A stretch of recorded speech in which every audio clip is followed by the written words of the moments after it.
massive audience on just, the health, what part of health were we going to concentrate on? So it was really digging deep into how we were, because we were only a team of 12, you see.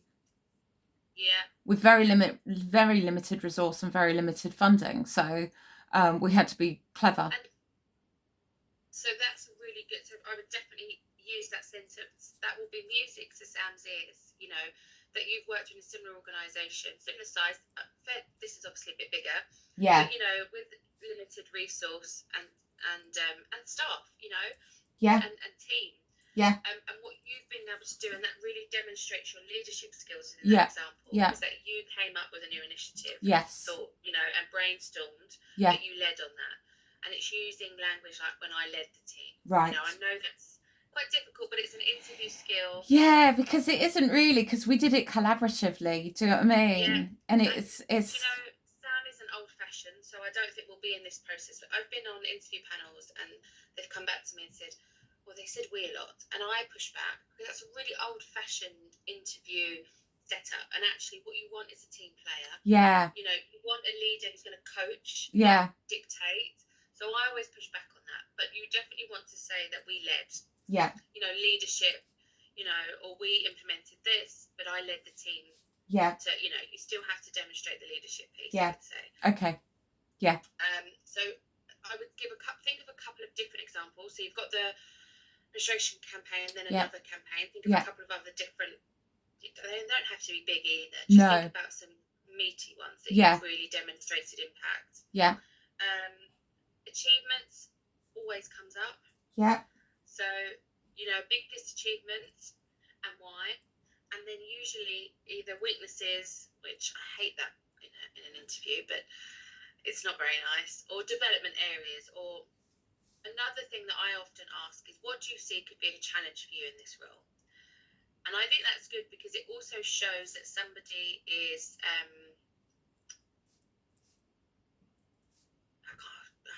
getting brain fog this morning. What's the word? Welcome to the club.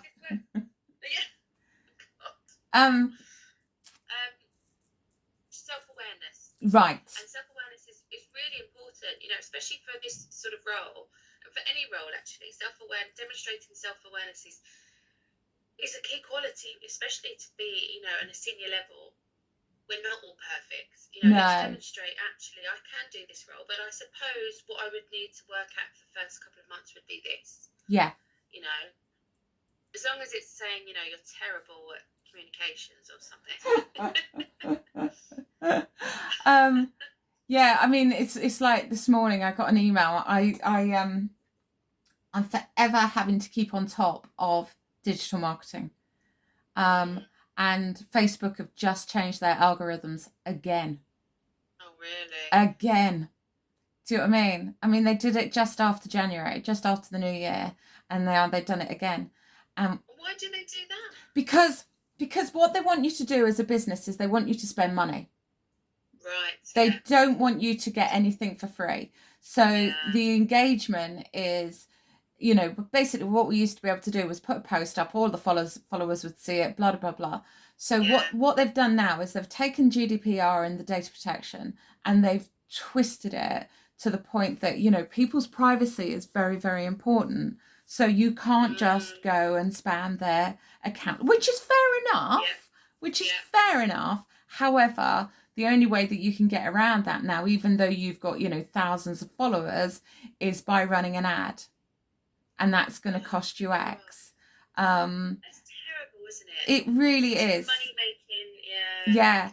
So the problem with that is that whatever posts you put up now, they just get hidden in some format. So I got this email. I follow this lady called Samantha English. Funny enough, she's American, and she is on it. She really is. And she runs these free seminars because what she's wanting you to do is use her as your account manager. But she gives you nuggets that you can then scurry away and do your research. But it's just like, it's forever keeping on top of what the digital marketing aspect is changing. And So you could definitely use that, I think, because also, and also then bring your knowledge in and saying that, Natalia is the digital marketing um, executive, or no, she's not actually, she's apprentice is her title. So what you could say is, look, I'm forever having to keep on top of, ever-changing policies and, especially in the digital space. You could say this is such a huge growth area for living sport, but actually it's something that you have to really keep tabs on. And what I could do in terms of the team is really develop them in terms of looking out for different areas. Yeah. Because actually, if we lose traction on that, we're going to lose a whole customer base. I think it is. It's trying to second guess them and come up with another solution. And I think while I was walking the dogs this morning, and I was like, we need to have a decent database. Yeah, exactly. Need to have a decent database with people's contact details, and and go down that avenue, because if we're not going to be able to do it on Google, because they've just changed their algorithms as well, and we're not going to be able to do it on Facebook, and not everybody's on LinkedIn, and half of the conversations are not happening on Twitter anymore. There's got to be another way that we can reach them. So I suppose that is my weakness, is that I'm forever trying to think out of the box, and sometimes I'm like, it can be a little bit overwhelming, but I think that's the best way, and I do get very invested. And that's also another, and this could come up as well, which usually for marketing and comms, you probably know this, current trends is a big popular question that comes up. So actually that's a really good one for current, how do you keep on top of current trends, or Yeah, but the trends, you see, this is another conversation I had with someone the other day, is doing a TikTok video is not a current trend for it might be the trend that is out there on a in a just a social engagement, but there's got to be another way that you can get around that, because I mean, the person that I was talking to, they run a multi-academy trust. They do the marketing for a multi-academy trust. They've got 11 schools.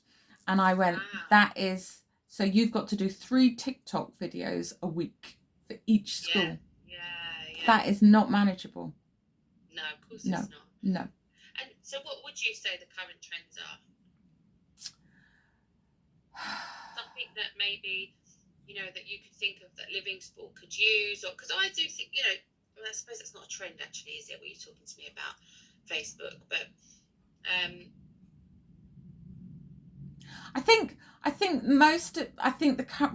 I'm not even sure that any of the current trends would be appropriate for Living Sports. I think the thing is, it's got to be, I think word of mouth and recommendation is far more, it's got far more sustainable substance to it than a TikTok video that, and especially when you think about who they're trying to reach.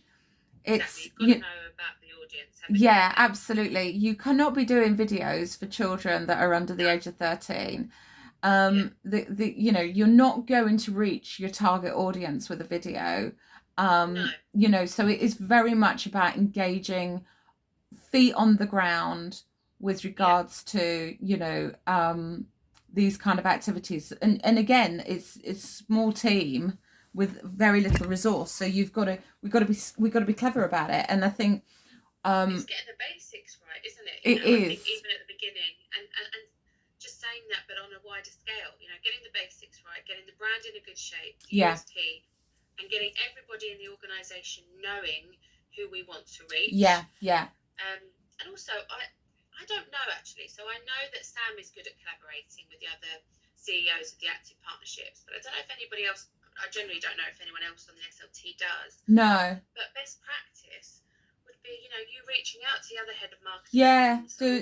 Start doing the marketing, the monthly Monday marketing meetings like we did at Healthwatch. Yeah, definitely. Yeah. That's how you learn, isn't it? And another challenge shared. Yeah. Well, we're doing this with the East Lindsey campaign. I can't believe how they don't have any. They've got no reach within the community at all. Really? It is so bad, really, really bad. Because I think they're doing quite well in the community, but I mean, always room to do better. Yeah. Of course, always. And I think And I think now is the time to get a hold of that. You know, Yeah. Bex, who was there, did a really great job for a couple of years because Mm. she didn't have much to grow. So she was kind of growing it. Now it's at a level where it can be expanded. Yeah. Now is the time to say, okay, we've got our brand. We know who we are. We've Yeah. got a great team. Yeah. It's in a really exciting position to be able to take that forward. What's my weakness then? Yeah, so weakness. Now, don't fall into the trap where you want to make it a positive, because that's always Yeah. Because I think a lot of people do that. They do. But it is hard. It's hard because you never want to give. I mean, what do you think? You know, you speaking honestly to me, what would be a bit of a weakness? Could it be those ideas? But then you don't want it to be construed to that you can't focus and. Yes, exactly. You know, it's difficult. I suppose. I mean, I have been told that I am. I can be direct in, but I'm not. It's just me thinking aloud, race, basically. Yeah, but that's okay. That's a good one to talk about actually. And you can say that actually, you know, I asked for feedback because that also shows you're in you're in leadership thought space. Yeah. You know, anyone that asks for feedback has been in those circles because you understand that the importance of feedback. Yeah. I've been given feedback because it's like something I like to do, and usually it's very good. Yeah. But I have been told I'm quite direct, and I was mortified at first because I could tell that you're not a direct. You know, Sam's direct, but she's like you. It doesn't come across rude whatsoever. No. You know, whatsoever. And just say, I think it's because I get quite excited by something. It comes out, and I've worked on that, and I'm working on that. And actually, being in senior leadership roles, you know, being on head of level roles and managing a team has helped me get better at that. But it's something I'm working on. Yeah. I'm coaching myself on something. Yeah, definitely. Have a think over the weekend, but that's a good one to talk about. I like Marmite as well. That's a weakness. No, you're not. Oh, did you say you like Marmite? Love Marmite. Oh, I'm not sure. It's weird. Love it or hate it. I'm not sure. Sprouts. Love. Yeah. And love anyone Sprouts. that doesn't, and apparently I've did some research on why people don't like it, and apparently they can taste horrendous if you have that gene. It's a gene. Oh, it's apparently. It's really weird. Because my kids really like them. Because I don't think I loved them as a child, but now I love them. Oh, I do. Yeah, with a bit of butter and some my bacon. Kids do. Yeah, beautiful. Or you know what's really nice? If you chop them up really thinly, fry them off with some sage and some butter. That's really nice. And you can get it quite crispy. I do that at Christmas. Anyway, enough about our culinary delight. Yes. I've got just enough time because I've got to jump on in. Yeah. No. We can always have another call. Yeah. Okay. So leadership and management. Now this will definitely come up. Now obviously leadership and management are two different things. So there may be one in terms of leadership and coaching. Example where you've got a team to come to a common goal, or it could also be, you know, talk me through a stakeholder management, you know, where you and potentially another member of SLT or actually someone on your team disagrees with you. How did you navigate through that? Give me an example. Conflict of interest. Yes, conflict of interest. How did I navigate that one? I went to the CEO and just went, I'm not putting up with this. Yeah. Well, and I also think sometimes, because people always talk about large organisations, but it does come up in smaller organisations because and especially, you know, working 2 days a week with each other, it can get quite close. Yeah. So you want to talk about your communication style in this question. Yeah. And that the first protocol is communication. You know, you're an open book. You talk them through the pros and cons of your idea. And if they're combative, you understand that they may have challenges. But ultimately, you want to talk about your influencing skills and how you can, you know, the benefit of the charity is always at the main. Oh, yeah, definitely. Yeah. I think that was my mantra, was that, you know, the charity comes first. Yeah, always. And results. That's the perfect answer. And just say, you know, if there was an example, and just say if it really escalated, you know, then I would get the CEO involved, but hopefully it never comes to that situation. Inclusion. Sam is brilliant in terms of inclusion and diversity. So she may talk to you about, management and inclusion. How do you keep the workforce? Give me an example of inclusion and how you've kept an inclusive policy or inclusive management in terms of, and this could just be day to day, making them feel, upskilling your team. Oh, I see. Oh, I see. So, yeah, not yeah. necessarily, yeah. So making sure that you're upskilling them, making them inclusive in terms of, the work that you're doing. How do you bring your team up to speed? And also looking at, this doesn't necessarily, but it does affect marketing massively, actually. But, the language that you use, the groups that you're marketing to, are they underrepresented groups? How can we attract those? Have you thought about that, in terms of where your materials are going to? That's a responsibility of you being in the SLT, talking to people, talking to the head of partnerships or programs, and using different languages, all that kind of stuff. Because they're a community based and they're such widespread in terms of ages, in terms of race, in terms of location, all of that. Okay, so when you're talking about different languages, you're talking about just the wording that you would use, not Hindi or Gujarati? Yes. You're talking about the tone of voice and the tone of how voice, would you... But also it may come up in conversation that actually there's an area somewhere in Peterborough that actually is, I don't know, an Indian population or Bengali population that it might need. Actually, it's going that extra mile. Yeah, so I could probably give the example of the campaign that I'm working on for the East Lindsey, actually, because we've got Spalding and Boston. Yes. Sorry, I'm just got an internal meeting. I'm just telling them I'll be 2 minutes. Sorry. Right. No, that's all right. So that I've got 6 areas that I need to put together. Yes. So motivations, examples of marketing comms experience, so campaigns, and good examples of where you've delivered marketing comms. Leadership and management, achievements and challenges. Yeah. Current trends may come up. We're covering probably too much here, but it's always good to have a bit more. Yeah. It's good to have it in your head. Pardon? Yeah, definitely. Your piece of work that you're going to talk about. Yeah. And then questions. So it's really good. Ask as many as you want, but I always think about 4 questions.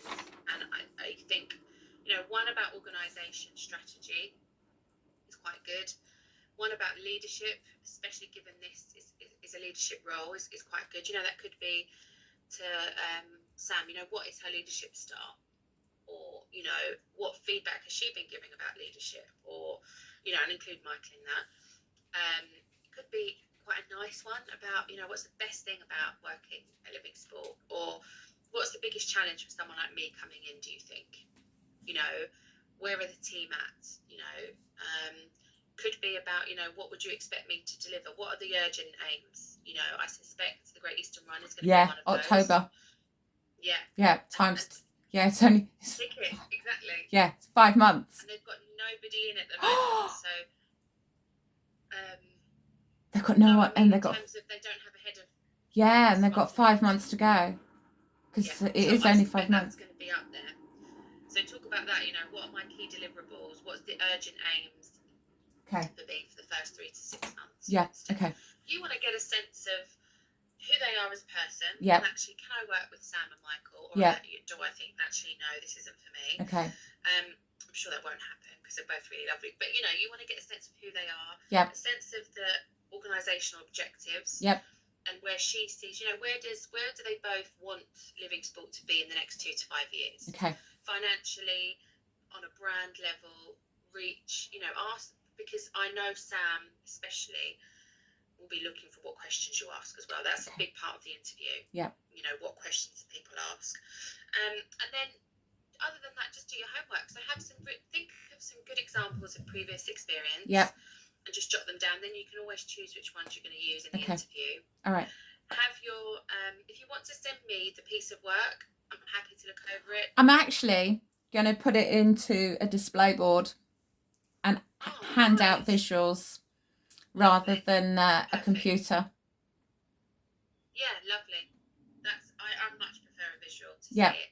Something that someone can hold rather than having to peer at a screen. Yeah, perfect. Yep.